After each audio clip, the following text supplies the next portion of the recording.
Hi guys, welcome back to one more short. So ఆ cruise ride అయిపోగానే 1.5 hours అలా తీసుకుంది. అది అయిపోగానే కొంచెం టైం ఉండే అనమాట. అందుకని ఈ జెయింట్ వీల్ ట్రై చేద్దామని ఇక్కడికి వచ్చేసాను. ఆల్మోస్ట్ 8:30 అలా అవుతుంది అనమాట టైం. చాలా అంటే చాలా పెద్దగా ఉన్నింది. నేను ఎక్కిన వాటిలో దిస్ ఇస్ ద బిగ్గెస్ట్ అనమాట ఇప్పటి వరకు. యూజువల్లీ ఇలాంటి రైడ్స్కి క్యూ ఎక్కువ ఉంటుందని చెప్పి skip the line tickets book చేసుకున్నా. కానీ అక్కడికి వెళ్ళాక అంత లైన్ లేకుండే ఆ రోజు, వీక్ డే అనేమో. సో రెండుకి ఆల్మోస్ట్ సేమ్ టైమే పెట్టింది, క్యూ ఏం లేకుండే అనమాట. కానీ సిటీ వ్యూ దాని నుంచి చూస్తుంటే ఎంత బాగుండిందో అసలు.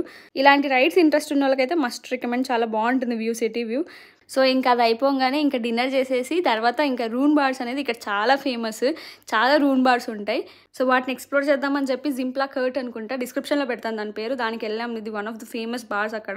యాక్చువల్లీ ఎంట్రన్స్ ఫ్రీ, కానీ ఎంతమంది వెయిట్ చేస్తున్నారు తెలుసా? హండ్రెడ్స్ ఆఫ్ పీపుల్ వెయిట్ చేస్తున్నారు. అందుకే ఇంకా తొందరగా వెళ్ళాలంటే €10 పే చేస్తే పర్ పర్సన్ లోపలికి ఎంట్రీ ఇచ్చేస్తారనమాట. సో మేము పే చేయాల్సి వచ్చింది అది కూడా. కానీ every euro worth it. And please subscribe to my channel.